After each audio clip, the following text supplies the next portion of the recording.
So you're just getting started with your music, maybe your videos, and you're trying to establish a name for yourself online. You don't know when to post, you don't really know where to post, and most importantly, you don't know where to find your first 100 fans. Let's talk about that. What's going on, guys? Adam Ivy, AdamIvy.com. Appreciate you joining me for this video today. I recently got a message from one of my younger viewers on Snapchat. Pause for the Snapchat promo. Come follow me, say what's up. Most importantly, Instagram, right there. Come follow me.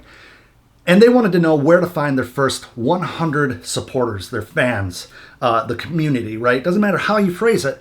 Trying to find people when you first get started can be very frustrating. I know personally, and I know a lot of you can relate to this, and I'm hoping that you can help in the comment section below. If you haven't yet, please subscribe to the channel, and let's get to it. Let's face it, guys, starting from square one is never really a good time. Trying to find 25 people, 50, 100 people to pay attention to your music, follow you for what you're doing, give you honest and open feedback can be very challenging. You don't know where they are, you don't know where to post, you don't know when to post, you don't know what to post at times. And that's where very basic mindset change can change everything for you. I developed this little technique that I call swarm, and that's serve with all relevant media. That means go where your people are. If you're trying to build a YouTube channel, for instance, go to where the communities are on the YouTube community. Let's say that I were to start a cooking channel, right?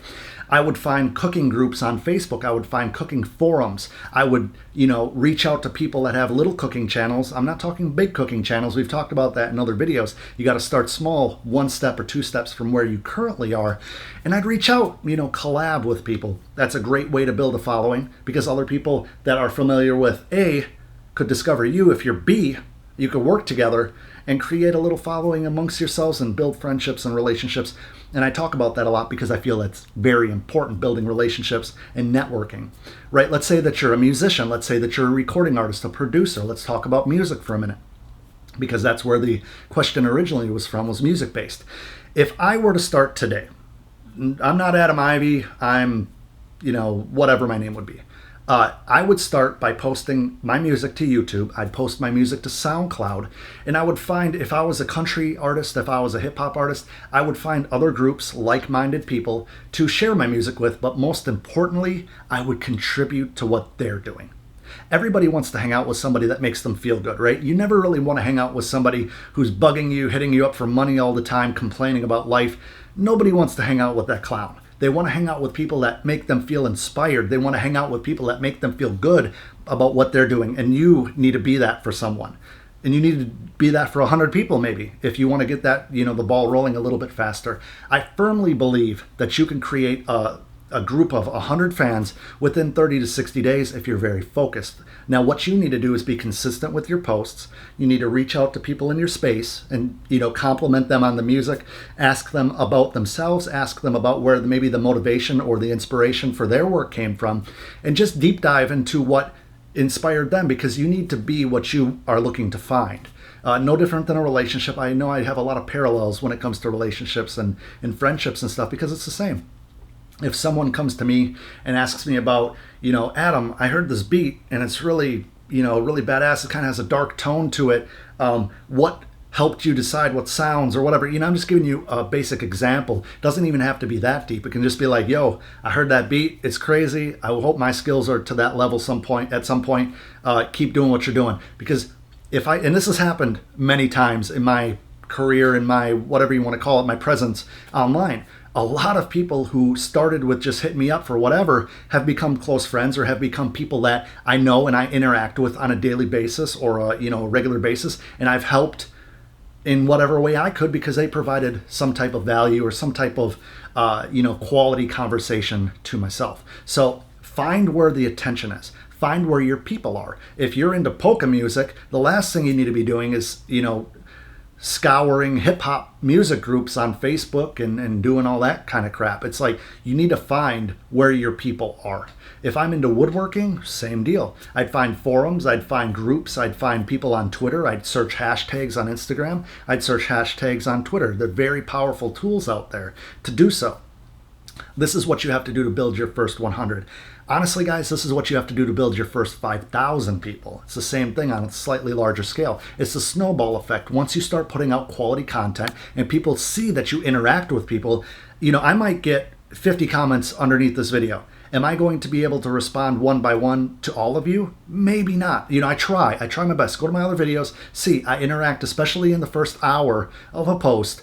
I will go and I'll interact and I'll see who's, interacting with me. I'll see who's involved, leaving comments below. I keep saying it. It's not, YouTube won't rank my video any higher if I have 5 more comments. But I'll learn and I'll introduce myself and I'll get introduced to you guys. And that's important to me, right? We don't have this massive channel like PewDiePie, Casey Neistat, you name it, where we have millions of subscribers. Right now we're in such an intimate setting that it's really, really nice to be able to build a community. And, that's why I always say, come connect with me on Instagram, come connect with me on Snapchat, Twitter, Facebook, you name it. Come say hi to me through my website. Share my content. I see when people share my content, and that makes me feel really good that someone gets enough value from what I'm doing, whether I give you some education, whether I make you laugh, whether you think I'm just an idiot and you want to share that with your friends. I'm cool with that. So you really have to connect with the people. You can't just put your music out there and expect people to show up. There's so many people that put their music out there and then try to pay to promote it. I see this on Instagram all the time. They put a photo of themselves and they pay to do a post to try to get more followers. But it's like, what is that selfie giving me? You might get some follows because people want you to follow them back or whatever, but that's absolutely no value and that's a waste of time. And then we get into the time-money ratio, right? If you have the money, sometimes money can be more powerful tool or a more powerful tool than time. And if you don't have the money, time needs to be your most precious resource. It's either you put in the footwork or you pay someone to put the footwork in for you. But if you pay someone to do that, especially when you're just getting started, you'll never have a true appreciation for those who support you or your music. So that's where I would start for the viewer that asked me the question on Snapchat. If you have a question, I'd love to hear it in the comments below. That's the first place I look for these questions. Otherwise, hit me up on Instagram. You can send me a DM on there or comment on a photo. Don't spam me, please. Send me a message through Snapchat. I've been getting a lot of those, so if I don't get back to you right away, I do apologize. I'm trying. Send me an email. All the contact information will be in the description box below. And all I ask is if you contact me, also give me a subscribe. You ask something of me, and all I'm asking is for you to subscribe and support me to help grow this channel. And I'll support you as well. So until next time, guys, you can find me at adamivy.com. What's going on, guys? Adam Ivy, adamivy.com. Appreciate you joining me today. Got an email. No, I didn't. I didn't get an email.